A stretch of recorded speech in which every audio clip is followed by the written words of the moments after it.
ammo everywhere. It's perfect. This is a really good, defense. We can retreat to any corner and have access to some sort of resource.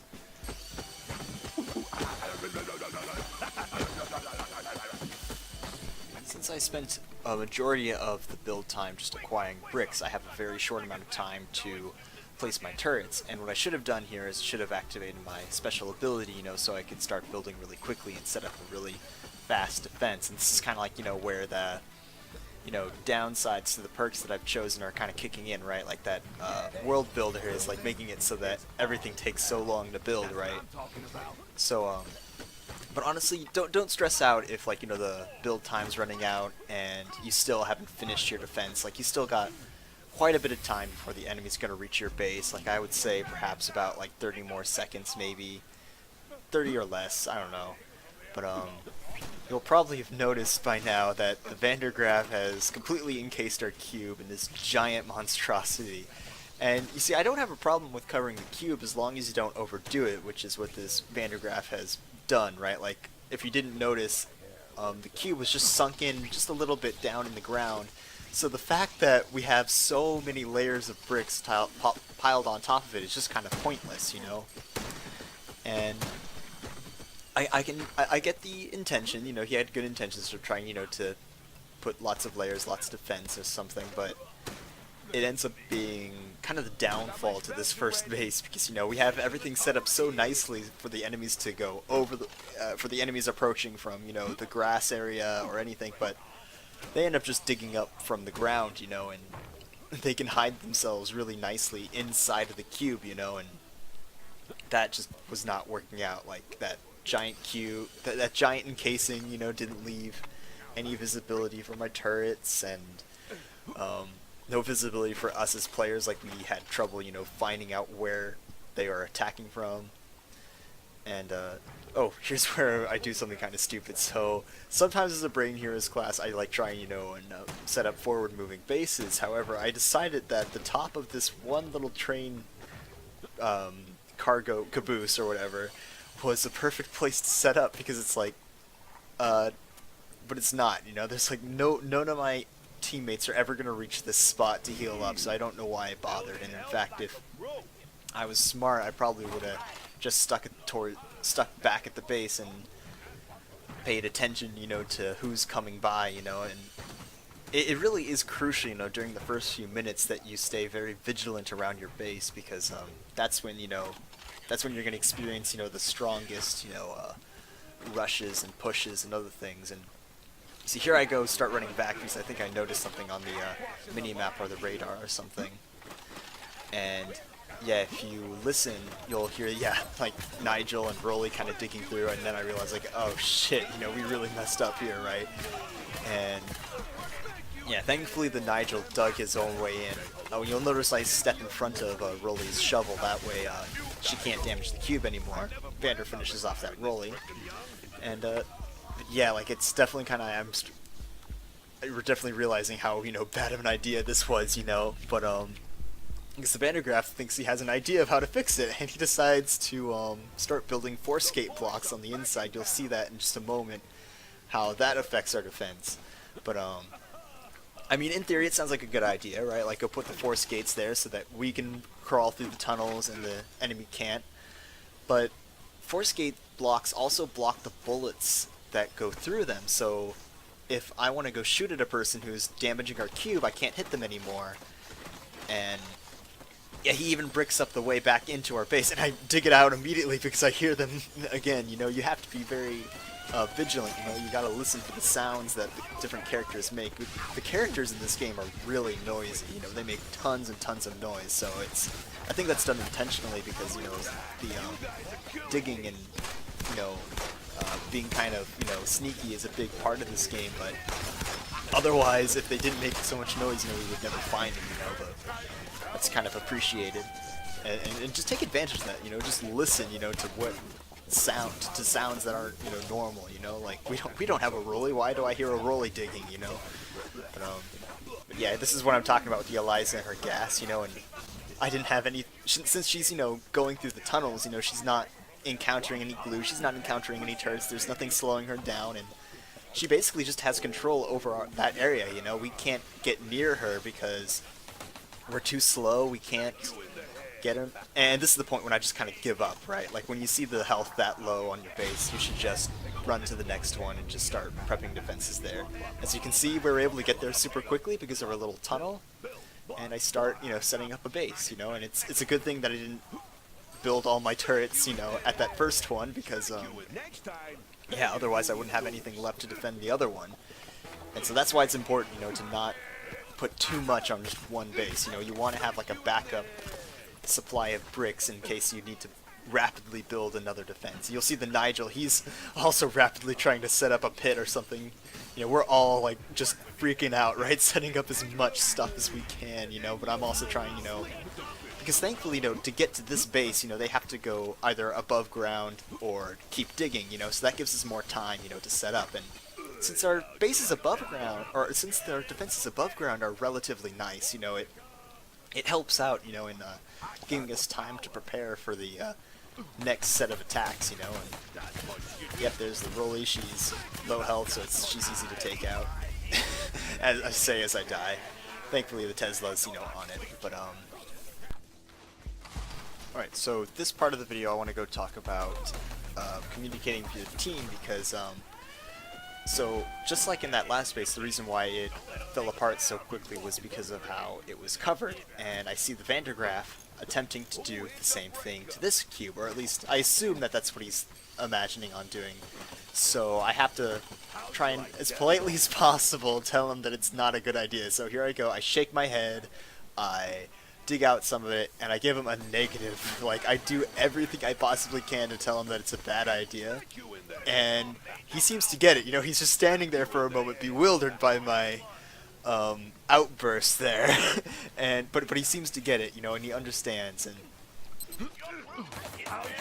this is an open letter to all Nigel players to be very considerate where you build your pits and traps, because I ended up falling into that pit several times throughout this match after he started building it, because he never... Okay, I guess he does finish it at some point, but it's just like, I don't see the point in it. Like, the enemy sees him building it, so they're not going to fall for it, you know? They're going to know to go around it. But anyways, you'll notice how the Rolly fire through that open doorway at my turret, so I realize that I have to close that up, you know? So they have limited visibility of what our defenses look like, and they don't know what to shoot at or what to expect when they come over the wall, which I'm going to build eventually. I'm chasing down this Nigel with the Vander, and I should have used my Cock gun here to slow him down so the Vander could catch him, but that didn't end up happening. In fact, I think the Vander was smart and actually went backwards and went through that hole I made in order to loop him off, you know, cut him off, basically. So, yeah, that goes to show about how useful that little gap was, you know, so... Yeah, just pay attention to the little things like that of the map, you know, like try and do what you can, you know, to make shortcuts for your team, you know, because the enemies sure as heck aren't going to look for them, you know, they're so frantic and running around, you know, they're just going to, you know, go to places that are familiar, you know. So here I am, I continue to build the walls, getting very slow progress on them, but, like, I really am overwhelmed, you know, the enemies keep coming, and thankfully, you know, we got some more we had some teammates come back to the defensive area, you know, so until we could get something set up, you know, and that's really appreciated. Like, if you're on the offense, to fall back every once in a while to just make sure that everybody is doing well, and to help out eliminate some of the bad guys too. Yeah, because, you know, they're just relentless right now. Like the Eliza's, you know, tried to set up a forward moving base, but we took her out pretty quickly.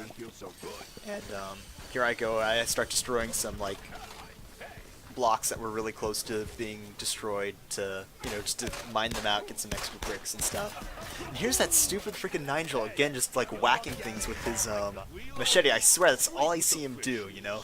Oh, here I go searching for the respawn point. So I see these, you know, these wooden crates, which are just a dead giveaway, right? Because, like, she's been using those throughout the entire match, and since when I see them, I'm like, oh, that's her, that's what she uses. I know to follow the to follow the crates.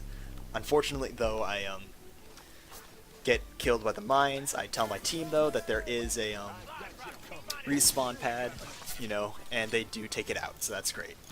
And once I took out the respawn pad, that was pretty much a turning point for our match, or for our defense, because now we got so much time, to prepare, and I don't waste any time, I get ready to, I continue, finish off this wall that I'm building, and continue setting up turrets, I go for I put my turrets in the corners of the map, that gives them the most coverage rather than them being at the very corners of the cube, like really bunched up close to the cube, because they're just too close. That would make them too close together and just not too great, But you'll notice that I kind of put glue on top of the wall there in case they try and vault over it, because that can slow them down.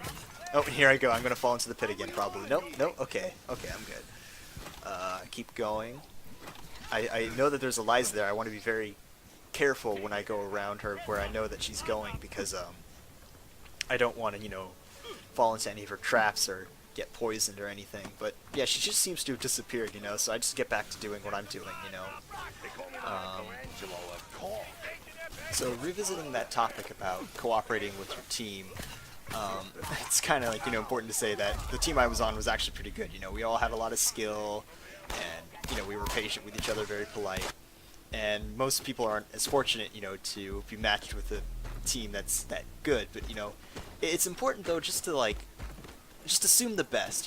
Try your best, to be patient and not yell over the microphone. Try and use gestures or that little, communication system, because it is well fleshed out. It's got a lot of commands that you can use to get your point across, and just just try your best to, be not vigilant, courteous, to your teammates, because that just helps you guys out. It helps the morale, because I just think about times when you play on a match and then you see two of your teammates fighting with each other, and that kind of demotivates you, right? You're like, oh well, shit, I think we're gonna lose this one, right? Why even bother? So yeah, it's just important. Like a happy team is a good team. I guess that's good advice. I don't know, but I never leave home without a nail gun, if you, know what I mean. in this upcoming bit, you're going to notice how both Eliza and Rolly end up digging through the right-hand side of our base to bypass Nigel's trap, and that's most likely due to the fact that they saw him build it, or they saw him when he was building it. And yeah, and the enemies are not going to approach from sides that they know aren't safe, They're going to try and figure out different ways. But to be fair, I also placed 2 turrets guarding that trap, and it's like, why would I do that? That was a waste of bricks. I probably should have placed turrets around here on the outside of the wall, but I didn't think about that, I guess. I just kind of placed turrets where, I don't know why I placed 2 too. I don't know. Sometimes I do stupid things. We all make stupid mistakes sometimes.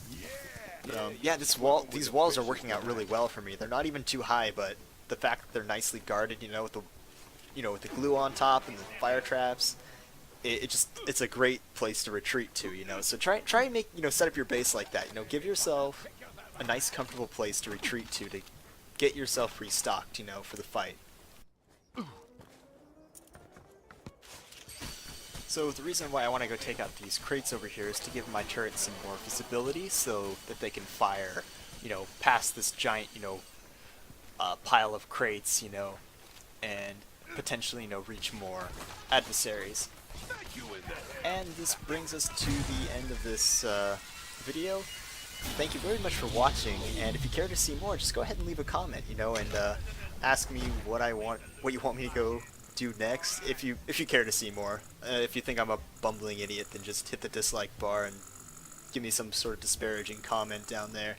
But yeah, thank you very, very much for watching, and I hope this does help you out.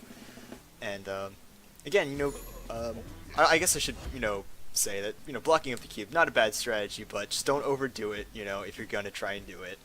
And listen to your teammates, give them the benefit of the doubt, try and be polite, and you'll have better experiences with matchmaking. Alright, bye.